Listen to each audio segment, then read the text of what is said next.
warahmatullahi wabarakatuh. Halo semua, halo warga Kota Batu. Akhirnya berjumpa lagi dengan saya, Andi Ramadhani, di podcast KONI Kota Batu. Salam olahraga Jaya. Kali ini kita akan berbincang-bincang dengan seorang pelatih yang sukses dan berhasil melatih murid-muridnya untuk mencapai prestasi yang gemilang di Poprov Jatim 2023. Nah, langsung saja. Halo Mas Hafos. Halo Andi, apa kabar Andi? Sehat. Alhamdulillah, senang sekali ketemu Mas Hafos lagi. Oke, pertama-tama mungkin bisa Mas Hafos ceritakan latar belakang Mas Hafos terlebih dahulu. Oke, jadi halo teman-teman warga Kota Batu. Nama saya Hildan Afos Makatana. Saya atlet downhill dari Kota Batu. Kebetulan saya juga aktif di kelas downhill men elite. Oke, luar biasa. Aku mau tanya ini tentang Poprov kemarin. Gimana sih Mas Hafos menyingkapi murid-murid Mas Hafos waktu melaksanakan Poprov maupun persiapan Poprov Jatim kemarin? Oke, jadi sebenarnya sama Andin yang Andin rasakan dulu, ini juga mantan atlet, bukan mantan sih, dia lagi proses lagi untuk persiapan event. Jadi sama sebenarnya Andin, jadi persiapannya hampir sama. Saya juga ada program khusus buat mereka. Dalam satu minggu kita ada program itu 6 kali latihan. Liburnya hari Senin, Selasa, Rabu, Kamis, Jumat, Sabtu, Minggu itu latihan. Dan aktif juga untuk track downhill sendiri kita ada Rabu sama Sabtu. Jadi untuk per bulan juga kita ada latihan tes juga, tes fisik, terus tes di track juga. Jadi memang benar-benar kita siapkan dengan matang untuk Poprov kemarin. Oke, baik. Kalau Mas Hafos menangani tantangan dan tekanan yang dialami atlet-atlet dalam persiapan, Mas Hafos gimana tuh? Sebenarnya gini, di usia muda itu mungkin kebanyakan dari mereka ini merasakan yang namanya jenuh dalam latihan, karena latihan kita itu memang berat. Balapannya cuma berapa menit, tapi durasi latihannya panjang.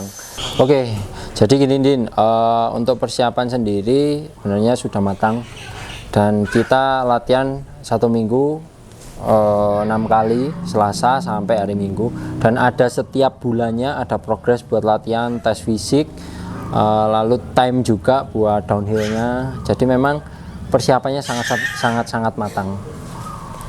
Jadi kalau itu tantangannya waktu untuk tantangan sendiri sebenarnya ya itu tadi, kalau usia dini mereka itu mungkin harus mengalahkan dengan rasa jenuh dalam latihan, karena kita balapan hanya beberapa menit tapi latihannya berjam-jam dan berhari-hari. Itu yang memang berat dilakukan sama anak-anak. Dan tantangan saya sendiri itu mungkin saya tidak bisa merasakan apa yang mereka rasakan, karena di balapan itu memang yang paling berat mental pertama, yang kedua itu pressure. Ketika kita mendapatkan pressure yang tinggi, kita bagaimana caranya untuk keluar dari pressure tersebut itu. Lebih tegang ya, seperti yang saya rasakan dulu sama Andin. Mungkin saya merasa lebih tegang lagi kalau saya tidak langsung jadi pelakunya ya, benar. Kalau waktu event lombanya ada problem apa tidak? Sebenarnya event sendiri itu kalau dari problem nggak ada. Mungkin ya itu tadi, balik lagi mereka merapikan mental mereka yang menjadi PR berat buat saya, itu merapikan mental mereka. Karena ketika udah hari H kebanyakan mereka itu udah blank gitu. Jadi kita harus bisa membuat program yang membuat mereka itu lebih percaya diri lagi.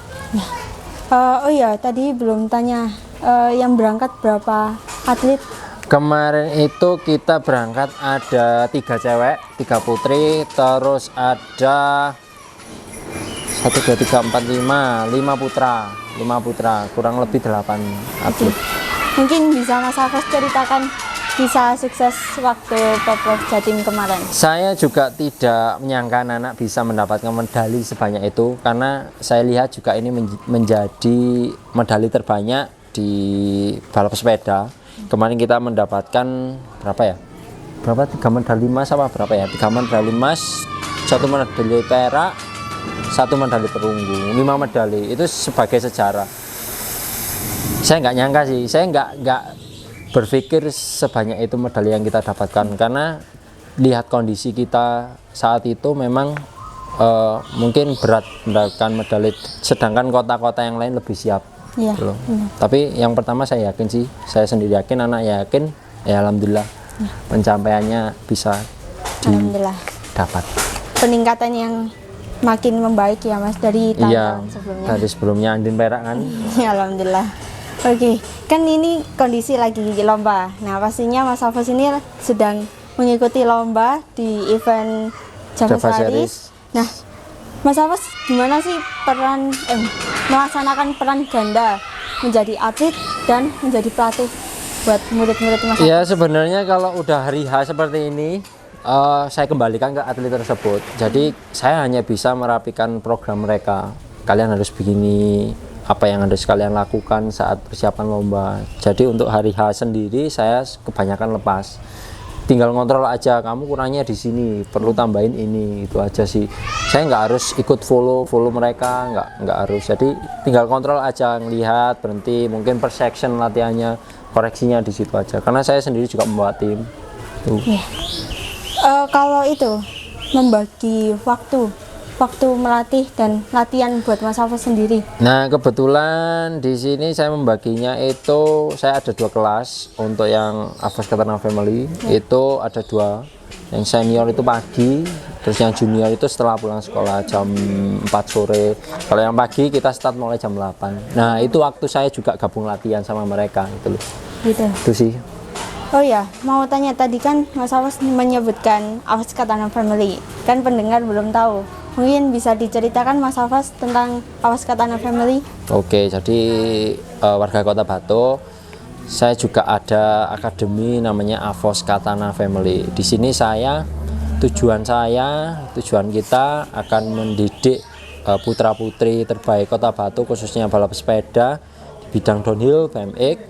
Jadi dari sana kita akan fokus di bidang prestasinya. Jadi prestasi utama, lalu untuk selanjutnya, untuk generasi selanjutnya, untuk Kota Batu. Sebenarnya tujuannya itu. Itu mulai tahun berapa Mas? Hafaz Katana Family itu berdiri baru sih tahun 2019-an. 2019. Udah cukup lama. Ya hampir 4 tahun Ya. jalan. Kalau sekarang udah berapa atlet Mas? Ya itu tadi mungkin yang bikin atlet-atlet pemula kecil itu tadi latihan yang boring. Sebenarnya dulu tuh banyak, sampai pernah 25 rider. Banyak ya? Tapi berjalannya waktu mungkin mereka jenuh dengan latihan, terus ada ekstrakurikuler yang lain, jadi berkurang. Tapi masuk lagi berkurang. Sekarang rata-rata hampir 15 rider. Cukup banyak ya Mas dengan Mas Hafaz Ya, melatih dari alhamdulillah. awal sampai saat ini dan detik ini. Ya. Apa sih motivasi Mas Hafaz tetap berkompetisi menjadi atlet yang berprestasi dan tetap jadi pelatih yang terbaik buat murid-murid Mas Hafaz? Sebenarnya mimpi saya dari dulu adalah mendidik anak-anak di jalur yang positif. Tujuan pertama. Yang kedua, mereka juga bisa mengangkat derajat orang tua. Jadi pada intinya adalah mereka bisa menjadi tulang punggung keluarga mereka. Jadi mereka bisa jadi panutan di keluarga mereka. Tujuanku itu sih. Ya. Kalau ini anggapan sebagai pencapaian terbesar Mas Hafaz gimana? Untuk Pengen pencapaian sama kali ini. terbesar saya mungkin terakhir yang paling tidak bisa terlupakan ya SEA Games, pastinya SEA Games medali emas 2013, juara nasional juga 2022, dan alhamdulillah sekarang bergabung sama ini Spartan Racing Team. Di sini juga banyak rider-rider yang terbaik di Indonesia. Terus saya juga bisa menyampaikan ilmu saya selama ini buat junior-juniornya, itu sih luar biasa. Luar biasa Mas Hafaz ini. Oke, kalau sama ini yang murid Mas Hafaz yang kelihatan sudah berprestasi, sudah naik, siapa Mas? Sebenarnya udah banyak, tapi ini sekarang saya sendiri juga lagi fokus sama program khususnya Pandu Satrio Perkasa, kebetulan juga warga Kota Batu, SMA 2. Jadi dia lagi untuk persiapan PON 2025 di Riau. Jadi saya juga fokus programnya ASA, terus menuntun ASA juga, membimbing untuk latihannya sendiri, menjaga mood dia, terus mental dia, karena semakin dekat pressure-nya ini semakin berat. Beda lagi dari Porprov. Ini kita melawannya itu tim nasional, jadi memang serangan yang utama itu sebenarnya mental. Itu sih, tinggal menjaga moodnya aja. Jadi gini Din, saya hari ini lagi mempersiapkan atlet satu, namanya Pandu Satrio Perkasa. Kebetulan dia warga Kota Batu, SMA 2 Kota Batu. Dia lagi fokus untuk PON di Riau pada tahun 2025. Saya hanya fokus untuk mental, jadi mental dia, karena bedanya itu kalau PON sama Porprov itu sangat banyak sekali. Jadi lawannya itu nasional, dan kita nggak bisa lihat apakah yang disiapkan dari provinsi lain itu atlet tersebut atau yang lain. Biasanya kebanyakan strategi mereka itu banyak atlet yang kenceng nggak akan seni dikeluarkan gitu loh. Jadi mungkin dari itu. Kebetulan juga Pandu kemarin kan sempat menduduki zona nasional. Keren. Jadi yang bikin dia terbebani predikat dia. Jadi bagaimana bisa mempertahankan dan bisa meningkatkan di PON. Itu sih. Mempertahankan itu juga susah ya? Ya, susah mempertahankan. Oke. Karena ASA bisa sampai sekarang, bisa berprestasi sampai nasional juga karena Mas Afas. Keberhasilan ASA juga keberhasilan Mas Afas sebagai pelatih yang melatih muridnya bisa sampai sukses. Iya, tapi juga kembali lagi, kalau nggak ada atlet yang benar-benar greget, benar-benar fokus, benar-benar niat, pelatih sehebat apapun tidak bisa. Jadi kita harus sama-sama mengisi. Pelatih yang hebat juga atlet yang hebat. Saling kerjasama. Ya. Oke, mungkin cukup sampai sini. Oke. Mungkin bisa Mas Afas ingin sampaikan pesan terakhir buat para pendengar. Oke, buat warga Kota Batu, khususnya rider regenerasi, tetap semangat dengan tujuan kalian. Mungkin impian kalian itu jangan tanggung-tanggung. Jadi mimpi itu setinggi mungkin, sejauh mungkin, karena setiap mimpi insya Allah bisa menjadi kenyataan. Amin. Ya. Oke, terima kasih banyak Mas Afas sudah meluangkan waktu, sudah berbagi motivasi dan pencerahan lah ya buat para pendengar. Semoga para pendengar, kami berharap bisa termotivasi, bisa mendapatkan manfaat dari perbincangan kita kali ini. Itu dia percakapan kita kali ini. Saya Andina Madani dan saya Afas Katana. Sampai jumpa di podcast KONI Kota Batu selanjutnya.